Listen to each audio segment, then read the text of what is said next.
welcome to the deep dive. Mm. Today, we're going to dive into the world of Yngwie Malmsteen, Oh, yeah. a true guitar god, right? I mean, we're talking lightning fast, shredding, neoclassical metal. I Absolutely. mean, I've got to admit, Yeah. neoclassical metal, that's not something I throw around every day. Right. So help me out here.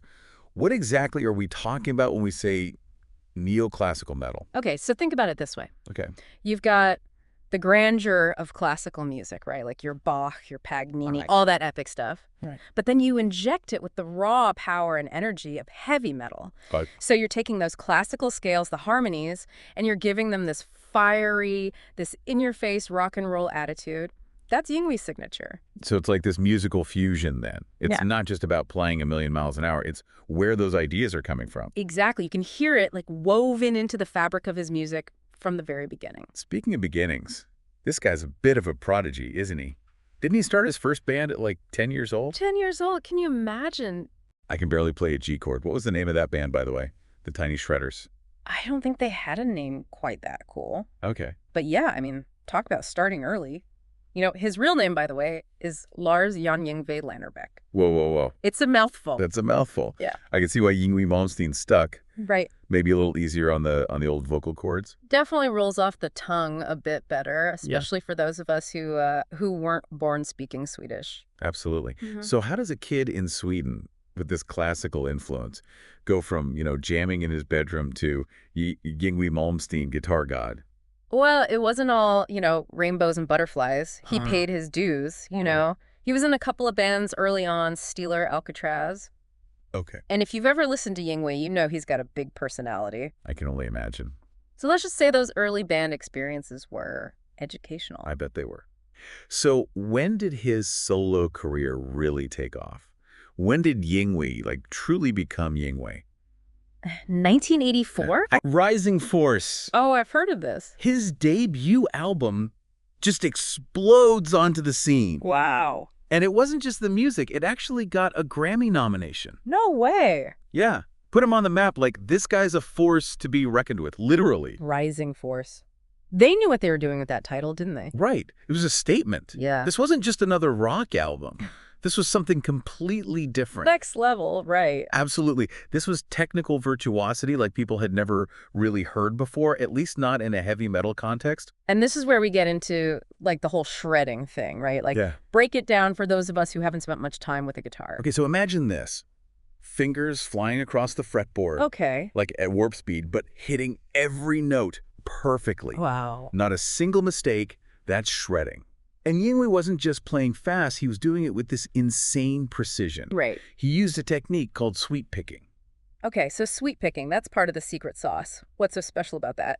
So, imagine playing a harp, but on a guitar. Okay. Instead of plucking each string individually, you sweep the pick across them in one motion. Oh, I see. It creates this cascading sound, these beautiful arpeggios. So it's like fluid, almost orchestral sounding. Exactly. And it's instantly recognizable as Yngwie. It's funny you should say that because now that you mention it, I can hear those classical influences. Right? Like he's not just playing rock and roll, he's playing like a symphony on an electric guitar. And not just any electric guitar. Yeah. He was known for his love of Fender Stratocasters. Of course.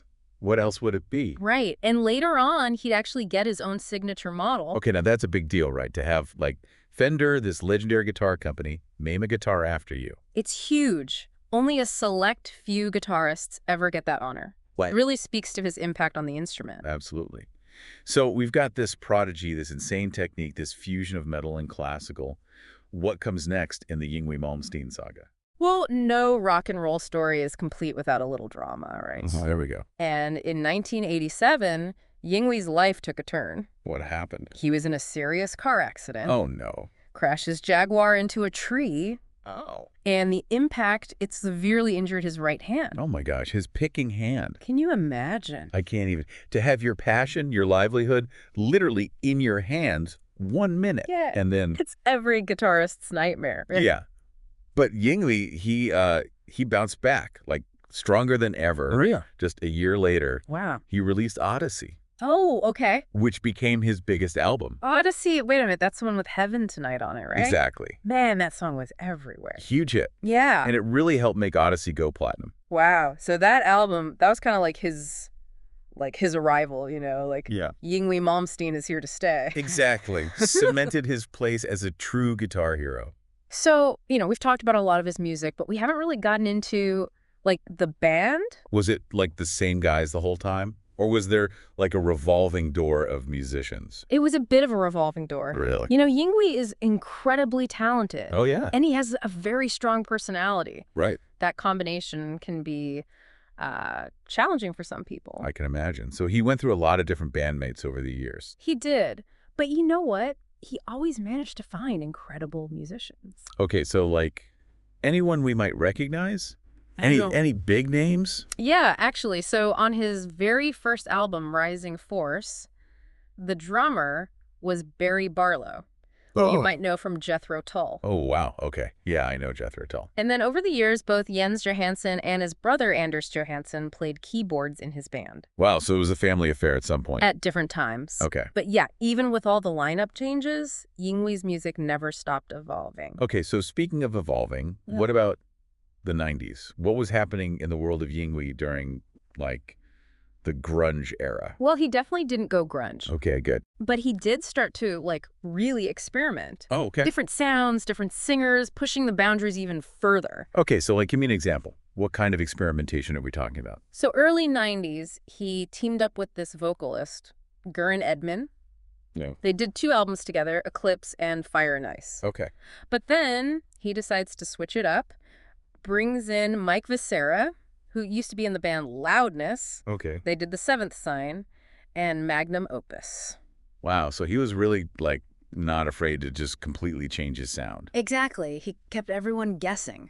But even with all these changes, all these different vocalists, it always sounded like Yngwie, right? Like, that guitar was always front and center. Always. You're absolutely right. I mean, that's part of what makes his career so interesting. Yeah. He never wanted to just, like, find a formula and stick with it. He was Right. always pushing the boundaries, seeing what else he could do with neoclassical metal.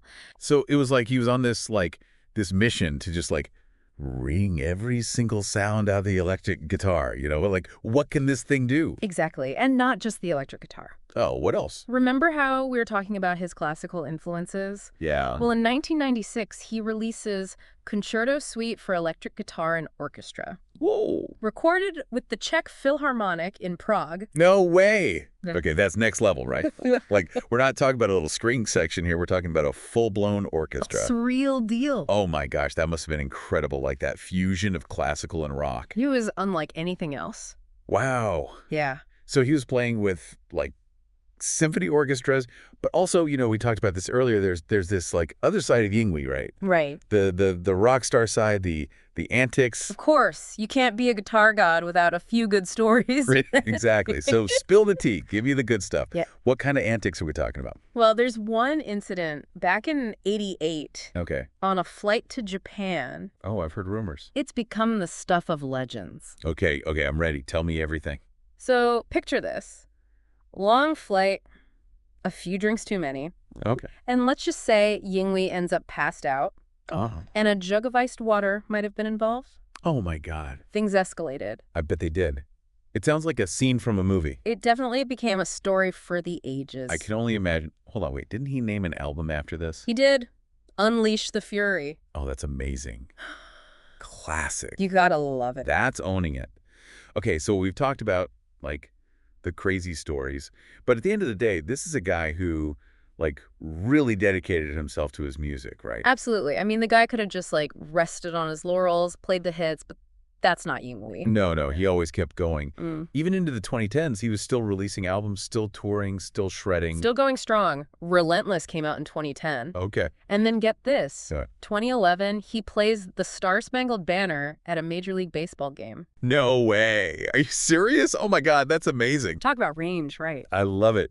So wait, did he ever, like, actually slow down? Not a chance.